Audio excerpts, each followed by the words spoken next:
দাউদ আলাইহিস সালাম ছিলেন একজন ন্যায়পরায়ণ বাদশাহ। পৃথিবীর 2/3 অংশ তারই রাজত্বের অন্তর্ভুক্ত ছিল।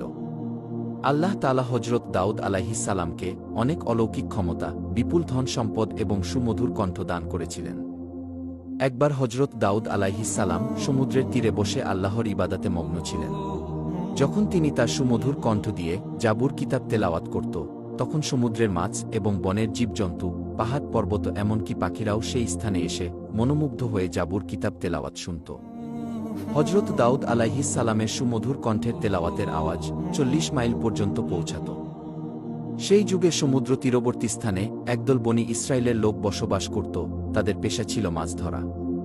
তারা সমুদ্র থেকে প্রতিদিন মাছ ধরে জীবিকা নির্বাহ করত। একদিন হযরত দাউদ আলাইহিস সালাম তার ইবাদতখানায় বসেছিলেন।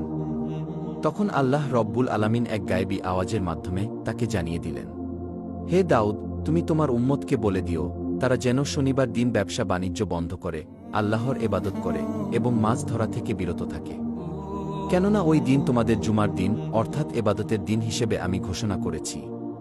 অতঃপর দাউদ আলাইহিস সালাম আল্লাহ রব্বুল আলামিনের কাছ থেকে এই আদেশ পেয়ে বনী ইসরায়েলদের ডেকে বলল, হে বনী ইসরায়েলবাসী, তোমরা শনিবার দিন আল্লাহর ইবাদত করবে এবং সমস্ত ব্যবসা বাণিজ্য ও মাছ শিকার থেকে বিরত থাকবে। মহান আল্লাহ রব্বুল আলামিনকে ভয় করো এবং আল্লাহর কথা মেনে চলো, তাহলে তোমাদের কল্যাণ হবে। এই কথা বলে হযরত দাউদ আলাইহিস সালাম সেখান থেকে চলে গেল। দেশের অধিকাংশ মানুষ হযরত দাউদ আলাইহিস সালামের উপদেশ যথাযথভাবে পালন করত, শরীয়তের আইন মেনে চলত এবং দেশের আইনের প্রতি শ্রদ্ধা রাখত। কিন্তু সমুদ্রের তীরবর্তী স্থানের একদল বনী ইসরায়েলের লোক, তারা প্রথম দিকে শরীয়তের আইন মেনে চলত, কিন্তু পরবর্তীকালে বিভিন্ন চালাকি পন্থা অবলম্বন করল। শনিবার দিন আল্লাহর ইবাদত করার জন্য সবাই দলে দলে চলে গেল। কিন্তু বনী ইসরায়েলের কিছু সংখ্যক লোক ইবাদতখানায় না গিয়ে লুকিয়ে লুকিয়ে সমুদ্রের তীরে গিয়ে হাজির হল। তারা দেখল শনিবার দিন সমুদ্রের তীরে প্রচুর পরিমাণে মাছ এসে আপনা আপনি ডাঙায় উঠে পড়েছে। এটা দেখে তাদের মনে মাছ ধরার লালসা জেগে উঠল। তারা বলতে লাগল, সপ্তাহের আর কোনো দিনই এমন মাছ দেখা যায় না, তাই শনিবার দিন আমাদের মাছ ধরা উচিত, তাহলে সপ্তাহের আর কোনো দিন মাছ ধরার দরকার হবে না। তখন অপর একজন বলল, কিন্তু কিভাবে? তারপর ওই ব্যক্তিটি বলল, সমুদ্রের এই তীরে আমরা বড় বড় কিছু কূপ তৈরি করব এবং সেগুলোতে জাল পেতে রাখব। পরের দিন এসে ওই মাছগুলো ধরে নিয়ে যাব। এই কথা বলার পর তারা বাড়ির দিকে রওনা করল। অতঃপর এই পরিকল্পনা অনুসারে তারা কাজ শুরু করল। আল্লাহর আইন অমান্য করে তারা এভাবেই মাছ ধরতে লাগল। তারা দেখল আল্লাহর পক্ষ থেকে কোনো বিপদ আসেনি, তাই তাদের সাহস আরও বেড়ে গেল। এরপর অনেক দিন এভাবেই মাছ ধরে তারা প্রচুর ধন সম্পদের মালিক হয়ে গেল।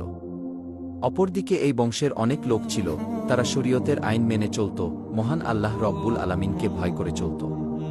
তাই তারা সকলেই একদিন ওই লোকগুলির নিকটে হাজির হল এবং বলল, প্রিয় ভাইয়েরা, আপনারা শনিবারে মাছ ধরা বন্ধ করুন, কেননা আল্লাহ তাআলা এই দিনটিকে ইবাদতের জন্য নির্বাচন করেছেন। এই হুকুম অমান্য করলে আপনাদের বিপদ নেমে আসতে পারে। তখন ওই দলের একজন নেতা তাদেরকে ঠাট্টা বিদ্রূপ করে বলল, শরীয়তের সঙ্গে মাছ ধরার কি সম্পর্ক? এই ধরনের আদেশ কোনো নবীর জামানায় দেখা যায়নি। এই কথায় কোনো যুক্তি নেই, অতএব এই হুকুম আমরা মানতে পারব না। শনিবার দিন আমরা প্রকাশ্যে মাছ ধরব। তবে দাউদ আলাইহিস সালাম যদি এর কোনো কল্যাণকর দিক দেখাতে পারে তবে এটা মেনে নেব। অতএব তোমরা যাও, এই বিষয়ে জিজ্ঞেস করে এসো। অতঃপর কয়েকজন লোক হযরত দাউদ আলাইহিস সালামের নিকটে গিয়ে হাজির হল এবং দাউদ আলাইহিস সালামের সাথে তর্ক বিতর্ক করে বসল। তখন দাউদ আলাইহিস সালাম বলল, আল্লাহ তাআলা তোমাদের লোভ লালসা থেকে দূরে থাকার জন্য মাছ ধরা নিষেধ করেছেন। অতএব শনিবার দিন মাছ ধরা থেকে দূরে থাকা তোমাদের জন্য কল্যাণকর বলে আমি মনে করি। অতঃপর বনী ইসরায়েলের লোকেরা হযরত দাউদ আলাইহিস সালামের কথা শোনার পর তাদের নেতার কাছে এসে ওই সমস্ত কথা খুলে বলল। তখন তাদের নেতা বলল, দাউদ নবীর এই কথা মেনে চলা আমাদের পক্ষে সম্ভব না। অতএব আগামী দিন শনিবার তোমরা মাছ ধরার কাজ চালিয়ে যাবে। তোমরা ভয় পেও না, কিছু হবে না। এর আগেও মাছ শিকার করে আমরা অনেক ধন সম্পদের মালিক হয়েছি। অতএব আমার কথা শুনে চললে তোমাদের সবারই ভবিষ্যতে লাভ হবে। এই কথা শোনা মাত্রই সেখানে থাকা সমস্ত বনী ইসরায়েল আনন্দে আত্মহারা হয়ে পড়ল। অতঃপর পরের দিন শনিবার মৎস্যজীবীদের মধ্যে থেকে মাত্র কয়েকজন আল্লাহর ইবাদত করার জন্য দাউদ আলাইহিস সালামের নিকটে হাজির হল এবং বেশিরভাগ মৎস্যজীবী দাউদ আলাইহিস সালামের কথা অমান্য করে ভোরবেলায় সমুদ্রে মাছ ধরতে চলে গেল। সারাদিন আনন্দ করে মাছ ধরল এবং সেগুলো বিক্রি করে অনেক টাকা উপার্জন করল। রাতের বেলা তারা সবাই নিজের বাড়ি চলে আসলো। পরের দিন ভোরবেলা যখন কয়েকজন লোক ইবাদত করার জন্য যাচ্ছিল, তখন তারা দেখল সমস্ত এলাকা একেবারে নিশ্চুপ। এটা দেখে একজন অপরজনকে জিজ্ঞাসা করল, আচ্ছা বলুন তো ভাই, আজকে এত নীরব কেন, কি হয়েছে? আজকে কি তারা মাছ ধরতে যাবে না? তখন অপর ব্যক্তিটি বলল, আমিও তো কিছু বুঝতে পারছি না। অন্যান্য দিন সকল জেলেরা হইচই করে মাছ ধরতে যায়, কিন্তু এত নিস্তব্ধতা কখনোই দেখা যায়নি। চলুন আমরা সেখানে গিয়ে দেখি। এই বলে তারা সবাই পাশের বাড়ির ভিতরে চলে গেল। সেখানে গিয়ে তারা যা দেখল তাদের যেন শ্বাস বন্ধ হয়ে গেল। তারা দেখল একদল বড় বড় বাদর মাটিতে পড়ে গড়াচ্ছে। ওই লোকগুলোকে দেখামাত্র বাদরগুলো তাদের পায়ের কাছে এসে হাউমাউ করে কাঁদতে শুরু করল। সেই মুহূর্তে কয়েকজন মেয়েলোক এসে বলল, গতকালকে বারণ করা সত্ত্বেও তারা লোভ লালসায় পড়ে মাছ ধরতে গিয়েছিল। আল্লাহ রব্বুল আলামিন শনিবার দিন মাছ ধরা থেকে বিরত থাকতে বলেছিলেন, কিন্তু তারা শোনেননি। আল্লাহ এবং তার নবীর কথা অমান্য করার ফলে তারা সকলেই বানরে রূপান্তরিত হয়েছে। এখন আপনারা যদি দাউদ আলাইহিস সালামের নিকটে এদের হয়ে ক্ষমা প্রার্থনা করেন, তাহলে হয়তো তারা জীবন ফিরে পাবে। তখন ওই লোকগুলি বলল, সময় থাকতে তারা এই বিষয়গুলো খেয়াল করেনি। আমাদের তো কিছুই করার নেই। তবুও আমরা এই কথা হযরত দাউদ আলাইহিস সালামের নিকটে গিয়ে বলবো, এই বলে তারা সেখান থেকে চলে আসলো। অতঃপর একদল লোক তাদের পক্ষ থেকে হযরত দাউদ আলাইহিস সালামের কাছে হাজির হল এবং ঘটনার বর্ণনা করে বলল, তাদেরকে ক্ষমা করে দিন এবং মানুষের রূপে ফিরিয়ে দিন। তখন দাউদ আলাইহিস সালাম বলল, ক্ষমা করার মালিক আল্লাহ তাআলা, যদি তিনি ক্ষমা করেন তাহলে করতে পারেন। অনেক তাফসীর কারকদের বর্ণনা অনুযায়ী ওই বাদরগুলো মাত্র 3 দিন বেঁচে ছিল। তারপরে ওই জাতি ধ্বংস হয়ে যায়। আর যারা আল্লাহকে ভয় করেছিল এবং হযরত দাউদ আলাইহিস সালামের কথা মেনে চলত, তাদের কিছুই হয়নি। অতঃপর তারা সুখে শান্তিতে বসবাস করতে লাগল। একদিন বনি ইসরায়েলের কয়েকজন লোক হযরত দাউদ আলাইহিস সালামের নিকটে হাজির হয়ে বলল, হে নবী, আমাদেরকে কিয়ামতের কিছু আলামত দেখান, যাতে আমাদের ঈমান আরও মজবুত হয়। তখন হযরত দাউদ আলাইহিস সালাম বলল, 4 দিন পর তোমরা মক্তবের সামনের ময়দানে এসো, তাহলে কিয়ামতের কিছু আলামত দেখতে পাবে। এই কথা বলে তাদেরকে বিদায় দিলেন। সেই যুগে বনি ইসরায়েলদের মধ্যে একজন ধনী ব্যক্তি ছিল। তার সম্পদের অভাব ছিল না। তার একটি শখের গরু ছিল। গরুটির চেহারা খুব সুন্দর ছিল। সব সময় গরুটিকে সোনা রূপা দিয়ে সাজিয়ে রাখত। যে কেউ দেখলে গরুটির থেকে চোখ ফেরাতে পারত না এবং গরুটিকে মাঠে মুক্তভাবে ছেড়ে দিত। সারাদিন মাঠে চড়ত এবং রাতের বেলা গরুটি এসে ওই ধনী ব্যক্তির বাড়িতে শুয়ে পড়ত। হঠাৎ একদিন ওই গরুটি নিখোঁজ হল। ওই ধনী ব্যক্তিটি তার গরুটিকে খোঁজার জন্য বিভিন্ন জায়গায় তার লোকদের পাঠিয়ে দিল। বিভিন্ন জায়গায় অনেক খোঁজাখুঁজি করেও গরুটিকে যখন খুঁজে পেল না, তখন লোকগুলি ফিরে এলো। তখন ধনী ব্যক্তিটি বলল, যে ব্যক্তি আমার এই গরুটিকে খুঁজে আনতে পারবে, তাকে 100 স্বর্ণমুদ্রা পুরস্কার দেওয়া হবে। এই ঘোষণা করার পর দেশের বিভিন্ন জায়গায় অনেক লোক গরুটিকে খোঁজার জন্য ব্যস্ত হয়ে পড়ল। সেই যুগে বনি ইসরায়েলদের মধ্যে অনেক নেককার এবং আল্লাহওয়ালা অনেক বুজুর্গ ছিল। তাদের মধ্যে একজন নেককার বুজুর্গ মহিলা ছিল। তিনি ছিলেন অত্যন্ত ধর্মপ্রাণ। দিনরাত আল্লাহর ইবাদাতে মগ্ন থাকত। ওই বুজুর্গ মহিলা এবং তার একমাত্র ছেলে জঙ্গলের মাঝে একটি ছোট্ট ঘর বানিয়ে বসবাস করত। তাদের ঘরের পাশ দিয়ে একটি পানির নহর প্রবাহিত হতো। যখন তাদের ক্ষুধা পেত, ওই নহরের কাছে গিয়ে পেট ভরে পানি পান করত, আর তাতেই তাদের ক্ষুধা নিবারণ হতো। কিছুদিন পর ওই বুজুর্গ মহিলার ছেলে পানির নহরের পাশে গিয়ে দেখল সেখানে কয়েকটি আনার গাছ জন্মেছে। এটা দেখে খুব খুশি হয়ে বাড়িতে ফিরে আসলো। কয়েকদিন পর আবারও ওই স্থানে গিয়ে দেখল আনার গাছে ফল ধরেছে। তখন ছেলেটি ফলগুলো নিয়ে বাড়িতে চলে আসলো এবং মা ও ছেলে দুজনেই পেট ভরে ফলগুলো ভক্ষণ করল। এভাবেই তারা নহরের পানি আর গাছের ফল খেয়ে তাদের দিন চলে যেত। বুজুর্গ মহিলা ও তার ছেলে অনেক বছর ওই গাছের ফল আর নহরের পানি পান করে এবং আল্লাহর ইবাদত করে অতিবাহিত করল। একদিন এই মহিলার ছেলে তার মাকে বলল, মা, আমরা এত বছর একই খাবার খাচ্ছি। এখন আমার ইচ্ছা হয় আমরা বাজার থেকে অন্য খাবার কিনে খাই। তখন তার মা বলল, তুমি টাকা কোথায় পাবে? ছেলেটি বলল, আনার গাছ থেকে কিছু আনার নিয়ে বাজারে যাব এবং সেগুলো বিক্রি করে যে টাকা পাব তা দিয়েই খাবার কিনে নিয়ে আসব। তখন তার মা বলল, শোনো বাবা, মহান আল্লাহ তাআলা সন্তুষ্ট হয়ে যে খাবার আমাদের দিচ্ছে তার উপর আমাদের খুশি থাকা উচিত। অতিরিক্ত কিছু চিন্তা করা আমাদের জন্য উচিত হবে না। আমাদের নতুন কোনো খাদ্যের দরকার নেই। মায়ের এমন কথা শুনে ছেলেটি সন্তুষ্ট হল না, বারে বারে একই কথা বলতেছে। তখন তার মা বিরক্ত হয়ে বলল, তোমার যা ইচ্ছা তাই করো। অতঃপর পরের দিন ওই মহিলার ছেলে আনার গাছ থেকে কিছু ফল নিয়ে বাজারে গেল। ফলগুলো বিক্রি করে যে টাকা পেল সেটা দিয়েই অনেক খাবার কিনে বাড়িতে ফিরে আসলো। তার মা খাবারগুলো দেখে কোনো খাবারই ভক্ষণ করল না। ছেলেটি বলল, শোনো মা, তুমি যদি কোনো কিছু না খাও তাহলে আমিও খাবো না। তখন বাধ্য হয়ে তার মা কিছু খাবার ভক্ষণ করল। অতঃপর এভাবেই সেদিন অতিবাহিত হল। পরের দিন সকালবেলা ওই বুজুর্গ মহিলার ছেলে আনার গাছের সামনে গিয়ে দেখল আনার গাছে কোনো ফল ধরেনি। এটা দেখে ছেলেটি হতাশ হয়ে বাড়িতে ফিরে আসলো এবং তার মাকে বলল, মা, হঠাৎ করে আজকে থেকে দেখছি আনার গাছে কোনো ফল ধরেনি। ছেলের এমন কথা শুনে তার মা আর কিছুই বলল না। অতঃপর এভাবেই 3 দিন অতিবাহিত হয়ে গেল, কিন্তু গাছে কোনো ফল এলো না। অবশেষে তারা খুবই ক্ষুধার্ত হয়ে পড়ল। অতঃপর মা ও ছেলে দুশ্চিন্তায় এদিক ওদিক ঘোরাঘুরি করতে লাগল। এমন একটি সময় তারা দেখল একটি সুন্দর স্বাস্থ্যবান গরু তাদের বাড়ির সামনে দাঁড়িয়ে আছে। এটা দেখে মা ও ছেলে তাড়াতাড়ি তাদের বাড়ির সামনে আসলো। আল্লাহর হুকুমে তখন গরুটি কথা বলতে শুরু করল। গরুটি বলতে লাগল, আপনারা আমাকে জবাই করে আমার গোশত ভক্ষণ করুন। আল্লাহ তাআলা আমার গোশত আপনাদের জন্য হালাল করেছেন। অতএব হালাল গোশত খেতে আপনাদের আপত্তি থাকা উচিত নয়। গরুর মুখে এমন কথা শুনে মা ও ছেলেটি খুবই দুশ্চিন্তায় পড়ে গেল। তখন ওই বুজুর্গ মহিলা বলল, জানি না এই গরুটি কার, কোথা থেকে আসলো, আর এই গরুর গোশত খেয়ে আমরা কোন বিপদে না পড়ি। তখন ছেলেটি বলল, গরু নিজেই বলছে সে আমাদের জন্য হালাল। অতএব কোনো অপরাধ হলে তা হবে গরুর, আমাদের হবে না। মা, এই গরুটি জবাই করে আমরা গোশত খেয়ে ক্ষুধা নিবারণ করি, এসবই আল্লাহর ইচ্ছা। আল্লাহ তাআলা এই ফল বন্ধ করে হয়তো আমাদের জন্য এই গরুটি পাঠিয়ে দিয়েছে। বুজুর্গ মহিলাটি ছেলের কথায় শেষ পর্যন্ত রাজি হয়ে গেল। অতঃপর গরুটি জবাই করার জন্য যখন গরুটির কাছে এলো, গরুটি তার ঘাড় মাটির সাথে মিশিয়ে দিল। তখন ছেলেটি একাই গরুটিকে জবাই করল। অতঃপর সমস্ত কাজ সম্পন্ন করল। অবশেষে গরুর গোশতগুলো কাবাব করে তারা ভক্ষণ করল এবং কিছুটা পরের দিনের জন্য রেখে দিল। এদিকে বনি ইসরায়েলের সেই ধনী ব্যক্তিটি একজন মহিলাকে তার গরু খোঁজার জন্য বাড়ি বাড়ি গিয়ে তল্লাশি করার জন্য নির্দেশ দিল।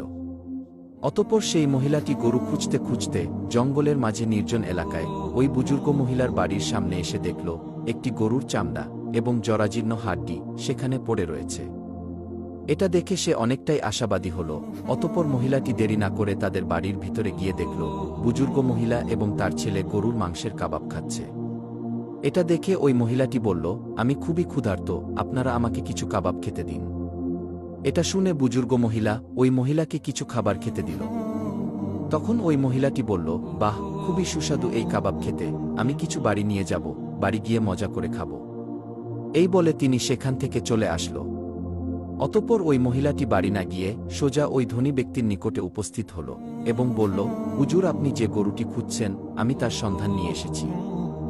এখন আপনি আমার প্রাপ্য টাকা দিয়ে দিন। তখন ধনী ব্যক্তিটি তার প্রাপ্য টাকা দিয়ে বলল, কোথায় আমার সেই শখের গরু? তখন মহিলাটি বলল, আপনার গরু জীবিত নেই, তবে যারা নিয়েছে তাদের সন্ধান দিতে পারি। ধনী ব্যক্তি বলল, তুমি বলো কারা সেই লোক? তখন মহিলাটি বলল, এই জঙ্গলের নির্জন এলাকায় একজন বৃদ্ধা এবং তার ছেলে একটি ছোট্ট ঘর বানিয়ে থাকে এবং সেখানে ইবাদতের নামে মিথ্যা মিথ্যা ভান করে চুরি ডাকাতি করে। আপনার গরুটিকে তারা জবেহ করে কাবাব করে খেয়ে ফেলেছে। গরুর চামড়া এবং হাড় এখনও বাইরে পড়ে আছে, এই দেখুন তার প্রমাণ।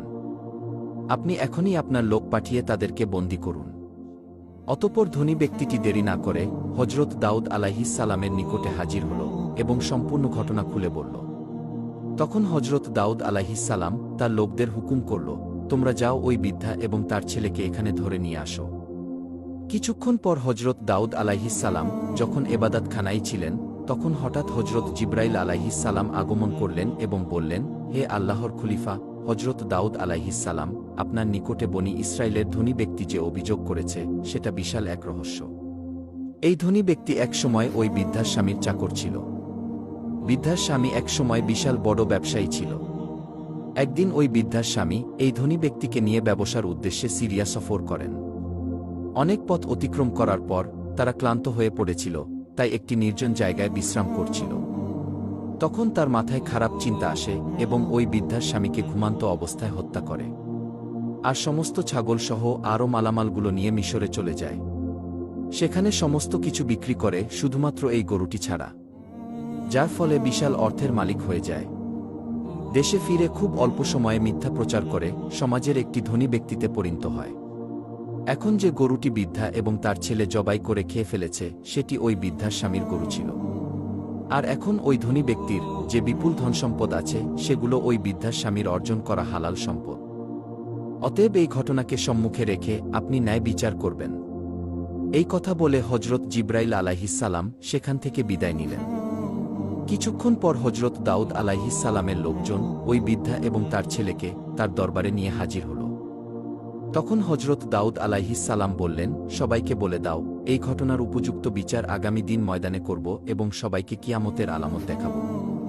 এই কথা শুনে সবাই বিদায় নিল।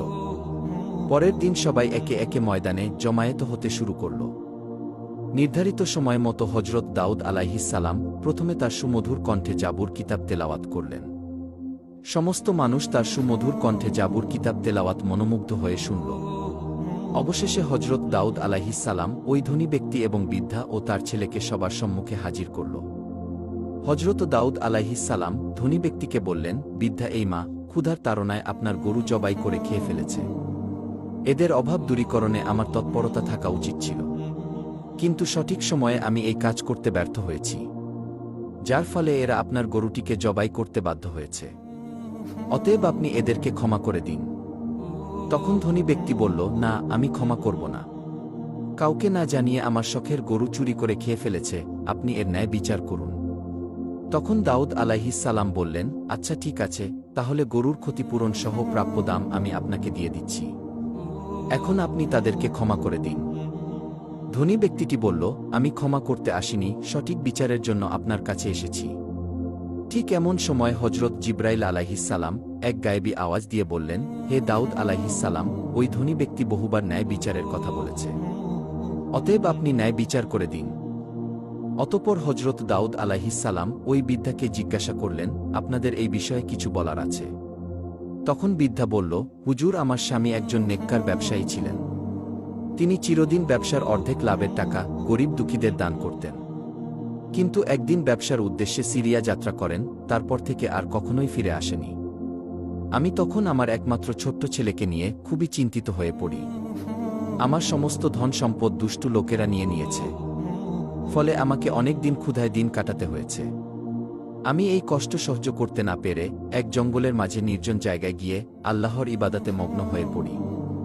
সেখানে নহরের পানি এবং গাছের ফল খেয়ে অনেক বছর কাটিয়ে দিয়েছি। এভাবে মহান আল্লাহ আমাদের রিজিকের ব্যবস্থা করে দিয়েছিলেন। একদিন আমার ছেলে ওই গাছের ফল খেতে রাজি হল না।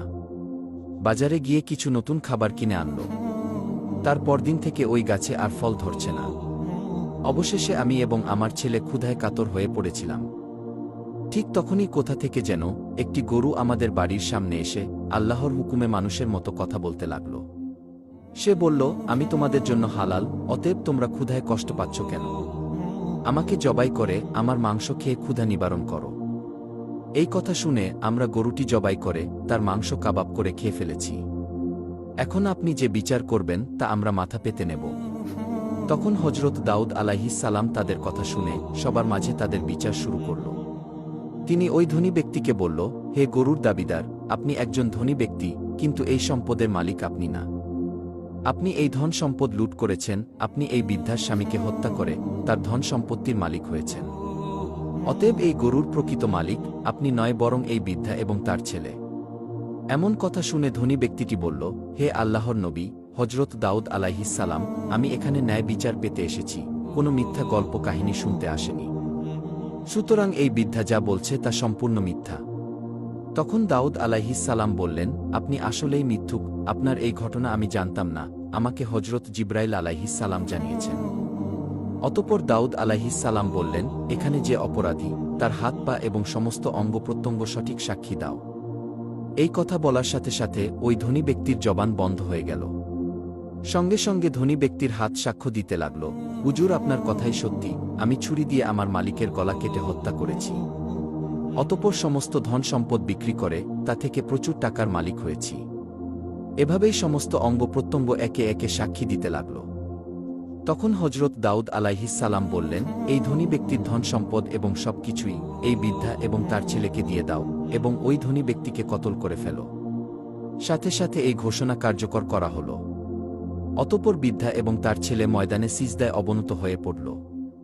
তখন সমগ্র বনি ইসরায়েলের মানুষ এটা দেখে হতভাগ হয়ে গেল। এরপর দাউদ আলাইহিস সালাম বললেন, আজকের দিনের এই ঘটনা তোমাদের জন্য কিয়ামতের নিদর্শন। পৃথিবীতে যে যাই করুক না কেন, কিয়ামতের দিনে তোমাদের প্রত্যেকের অঙ্গ প্রত্যঙ্গ হবে আসল সাক্ষী। অতএব কিয়ামতের কঠিনতম দিনে উদ্ধারের জন্য শরিয়াত পালনে অঙ্গীকারবদ্ধ হও এবং এটাই হবে তোমাদের জন্য উত্তম। এই ঘটনা থেকে আমরা এই শিক্ষা নিতে পারি, মহান আল্লাহ রব্বুল আলামিন পবিত্র কোরআনে যে সব কাজগুলো বর্জন করতে বলেছেন সেগুলো বর্জন করব এবং সঠিক পথে চলব। আল্লাহ তাআলা যেন আমাদেরকে প্রিয় নবীর দেখানো পথে এবং পবিত্র কুরআনের নির্দেশ অনুসারে চলার তৌফিক দান করে। আমার এই ভিডিওটা দেখে প্রচুর ভালো লাগলো। এখানে আমরা দুটো জিনিস বুঝতে পারলাম যে আল্লাহর যে সমস্ত নির্দেশগুলো বলেন, যেদিন নামাজ পড়তে বলেন, যেদিন যে কাজগুলো করতে বিরত থাকতে বলেন, সেগুলো অবশ্যই বিরত থাকা উচিত আর তাকে মানা উচিত। মানে লোভে পড়ে কোনো কিছু করা উচিত নয় নির্দেশ অমান্য করে। যেমন আল্লাহ বলেছিলেন যে শনিবার দিন যেন মাছ না ধরা হয়, কিন্তু এখানে দেখালো যে বণিকেরা এত লোভী। সেই দিন আল্লাহ একটু বেশি লোভ দেখাচ্ছিলেন, তিনি দেখছিলেন যে তারা কি করে, তারা সে নির্দেশটা তারা রাখতে পারে নাকি অমান্য করে। তার জন্য প্রচুর মাছ মানে নদীতে ভেসে যাচ্ছিল, কিন্তু বণিকেরা তারা নিজেদের লোভ সামলাতে না পেরে তারা আল্লাহের নির্দেশ অমান্য করেছিলেন। তার জন্যে তারা পুরো বানরে পরিণত হয়ে গিয়েছিল আর পুরো সেই বণিকের শ্রেণীটাই ধ্বংস হয়ে গেছিল লোভে পড়ে আল্লাহের নির্দেশ অমান্য করে। আর একটা যেটা দেখলাম সেটাও সেই লোভে পড়ে বৃদ্ধার স্বামীকে হত্যা করে দিয়েছিল। তারপর আমরা দেখতে পেলাম যে সেও কি করে তার উপযুক্ত শাস্তি পেল।